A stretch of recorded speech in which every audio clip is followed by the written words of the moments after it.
वक्त बहुत बड़ी शय है। अच्छा हो तो इंसान को सातवें आसमान पर बिठा देता है, बुरा हो तो बड़े बड़ों को मिट्टी में मिला देता है। फिल्म इंडस्ट्री में तो ऐसे बहुत से एग्जाम्पल्स हैं जो शोहरत की बुलंदी पर पहुंचे, दौलत में खेले, मगर उनकी जिंदगी का आखिरी दौर मुफलिसी और गुमनामी में गुजरा।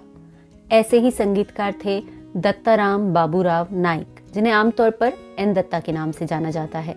उन्होंने एक से बढ़कर एक गीत दिए, फिर भी भुला दिए गए। मेरी तस्वीर लेकर क्या करोगे तुम, मेरी तस्वीर लेकर।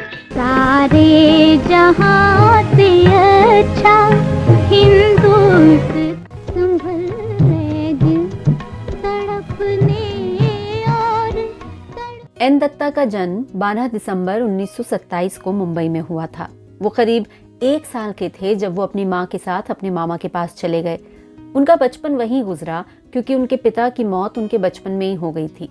गांव में एक मंदिर था और जब भी मंदिर में लोग इकट्ठा होकर भजन गाते तो एन दत्ता को उन्हें सुनकर बहुत मजा आता। वो भी उनके साथ गाते और जब भी मौका मिलता वो हारमोनियम भी बजाते। उस समय घुमंतू थिएटर्स हुआ करते थे, तो उनके गांव में भी अक्सर मराठी थिएटर ग्रुप्स आया करते थे जिनमें संगीत में प्रेजेंटेशन हुआ करती थी। ऐसे माहौल में उनके अंदर संगीत सीखने की इच्छा जागी, लेकिन जब उन्होंने अपने मामा के सामने अपनी ख्वाहिश जाहिर की तो मामा ने बहुत डांटा और उन्हें पढ़ाई पर ध्यान देने को कहा। लेकिन संगीत का बीज तो उनके अंदर पड़ चुका था और कुछ वो उम्र भी ऐसी थी कि बस जिद में आकर सिर्फ 12 साल की उम्र में वो घर बार पढ़ाई छोड़कर मुंबई चले आए। मुंबई में एन दत्ता के शुरुआती संघर्ष के बारे में बहुत ज्यादा जानकारी नहीं मिलती, सिवाय इसके कि वो प्रभात फेरी और गली मोहल्लों में होने वाले संगीत कार्यक्रमों में हिस्सा लेते थे। वहीं संगीतकार एस.डी. बर्मन ने उन्हें गाते हुए सुना और जब पता चला कि उस गाने की धुन भी उस लड़के ने बनाई है तो वो बहुत इम्प्रेस हुए और उन्होंने एन दत्ता को अपना सहायक बना लिया। उन्हीं के साथ काम करते हुए एन दत्ता की पहचान साहिर लुधियानवी जैसे गीतकार से हुई, जिनके साथ बाद में उनका एक लंबा एसोसिएशन रहा। जब एन दत्ता सहायक के तौर पर काम कर रहे थे तभी उन्हें स्वतंत्र संगीतकार के तौर पर फिल्में मिलने लगी थी। उन्हें पहला ब्रेक 1951 में आई पंजाबी फिल्म बालों में मिला, मगर उनकी पहली हिंदी फिल्म आई 1955 में मिलाप। मिलाप राज खोसला की फिल्म थी जो पहले गुरुदत्त के सहायक थे। जब बाजी फिल्म बन रही थी तभी राज खोसला अपनी डायरेक्टोरियल डेब्यू की तैयारी कर रहे थे। शूट के दौरान उनकी मुलाकात एन दत्ता से हुई और ये तय हो गया कि उनकी फिल्म में म्यूजिक एन दत्ता देंगे। इस तरह 1955 में आई मिलाप स्वतंत्र संगीतकार के तौर पर एन दत्ता की पहली हिंदी फिल्म बनी। 1955 में ही सिप्पी फिल्म्स की फिल्म मरीन ड्राइव में भी एन दत्ता का संगीत सुनाई दिया और फिर जीपी सिप्पी ने उन्हें अपनी अगली फिल्म चंद्रकांता के संगीत की जिम्मेदारी भी सौंप दी और इस फिल्म के साथ भी एन दत्ता ने पूरा इंसाफ किया। बाद में भी उन्होंने सिप्पी फिल्म्स की कई फिल्मों में म्यूजिक दिया। मैंने चांद और सितारों की तमन्ना। जब मिस्टर एक्स फिल्म आई तो उसके कई गाने बहुत लोकप्रिय हुए और उस फिल्म ने एन दत्ता के लिए कामयाबी के दरवाजे खोल दिए।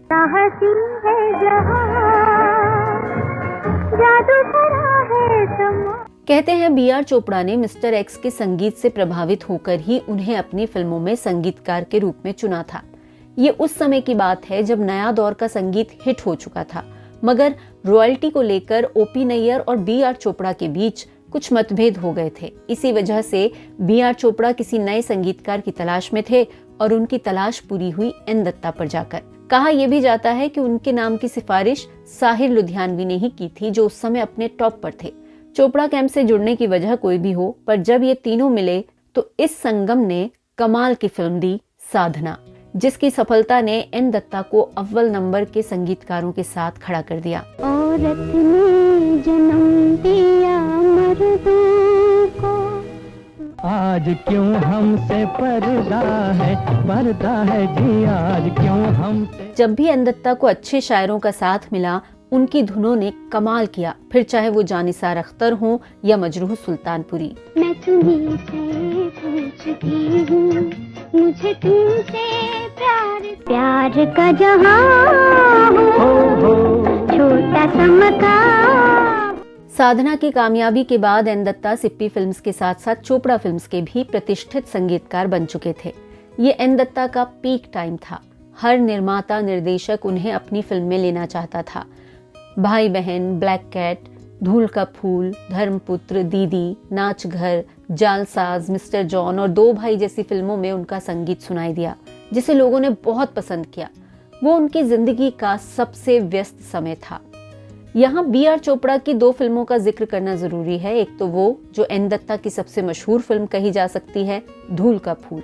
ये फिल्म एक गंभीर विषय पर आधारित थी। उसके बावजूद एन दत्ता ने सिचुएशन के मुताबिक ऐसी धुनें बनाई कि हर एक गीत लाजवाब था। तेरे प्यार का आसरा चाहता हूँ, तू हिंदू बनेगा न मुसलमान बनेगा। धूल का फूल के बाद आई B.R. चोपड़ा की धर्मपुत्र। ये फिल्म कामयाब नहीं हुई, मगर इसमें एन दत्ता का म्यूजिक बहुत सक्सेसफुल रहा। आशा भोसले की गाई ये लाजवाब सदाबहार नज्म तो जैसे अमर हो गई। जब भी अकेले होती हूँ, तुम कौन भूल सकता है ऐसे गाने। साहिर की शायरी और एन दत्ता का संगीत जब जब साथ आए, उन्होंने कमाल ही किया। दोनों में फर्क इतना है कि साहिर लुधियानवी का नाम आज भी लोगों की जबान पर है और एन दत्ता का नाम वक्त की गर्द के नीचे दब गया है। धर्मपुत्र के बाद से ही एन दत्ता का करियर ढलान की तरफ जाने लगा। उसकी बड़ी वजह रही उनकी सेहत। B.R. चोपड़ा ने अपनी अगली फिल्म के लिए भी उन्हीं को साइन किया था, मगर तभी अचानक एन दत्ता को हार्ट अटैक आया और उन्हें ये डर बैठ गया कि वो शायद अब कभी ठीक नहीं होंगे। इसीलिए उन्हें अपनी बीमारी से उबरने में भी वक्त लग गया। उसी दौरान B.R. फिल्म्स में संगीतकार रवि की एंट्री हुई और सब जानते हैं कि गुमराह के बाद रवि ही B.R. फिल्म्स के परमानेंट संगीतकार बन गए थे। बीमारी से तो एन दत्ता ठीक ठाक निकल आए, मगर करियर में वो जिस पोजीशन पे थे, वापस उस पर कमबैक नहीं कर पाए। धीरे धीरे एन दत्ता के लिए बड़े बैनर्स की फिल्मों का रास्ता हमेशा के लिए बंद हो गया। उस समय जो भी ऑफर्स उन्हें मिले वो स्वीकार करते चले गए। हालांकि उस तरह की फिल्मों में भी उनकी धुनें बहुत मधुर रहीं और गाने भी पॉपुलर हुए, मगर उनका अच्छा दौर फिर लौट कर नहीं आया। उस दौर में उन्होंने 11,000 लड़कियां, काला समंदर, रुस्तम बगदाद, चांदी की दीवार जैसी बहुत सी फिल्में की, जिनमें छोटे बजट की स्टंट और मराठी फिल्में भी शामिल रहीं। उन फिल्मों की असफलता ने उनके करियर पर और भी बुरा असर डाला, मगर ऐसे ही दौर में एक फिल्म ताज़ा हवा के झोंके की तरह आई और वही उनकी आखिरी पॉपुलर फिल्म रही। वो थी 1970 में आई नया रास्ता। पोंछ कर अश्क अपनी आँखों से। नया रास्ता की कामयाबी एन दत्ता के करियर को कोई फायदा नहीं पहुंचा सकी। उन्हें अपनी आखिरी फिल्म चेहरे पे चेहरा भी साहिर लुधियानवी की वजह से मिली और उसके बाद एन दत्ता गुमनाम होकर रह गए। कहते हैं एक समय पर एन दत्ता को इतने बुरे दिन देखने पड़े कि वो चोरी छुपे दूसरे संगीतकारों के ऑर्केस्ट्रा में काम करते थे। एक बार जब लक्ष्मीकांत प्यारेलाल को इसका पता चला तो उन्होंने एन दत्ता को अपने ऑर्केस्ट्रा में रख लिया। एन दत्ता मौजूद हो या नहीं, रिकॉर्डिंग के बाद उनका मेहनताना उन तक पहुंचा दिया जाता था। फिल्मों से नाता टूटने के बाद एन दत्ता कभी कभी संगीतकार सी रामचंद्र और पटकथा लेखक मधुसूदन कालेलकर से मिल लिया करते थे। इन दोनों की मौत के बाद ये सिलसिला भी टूट गया। उनकी सेहत भी लगातार गिर रही थी और फिर 30 दिसंबर 1987 को वो अपनी गुमनाम जिंदगी को छोड़ गए। उनके निधन के बाद महाराष्ट्र सरकार ने उन्हें सम्मानित किया और उनके घर के पास वाले रास्ते का नामकरण भी उनके नाम पर कर दिया। पर ये मान सम्मान पाने और देखने के लिए एन दत्ता तो नहीं रहे, फिर क्या फायदा। कुछ चीजें तभी मायने रखती हैं जब वो इंसान के जीते जी उसे मिल जाएं, उसकी जिंदगी को बेहतर बना पाएं। मौत के बाद किसी बात का क्या अर्थ।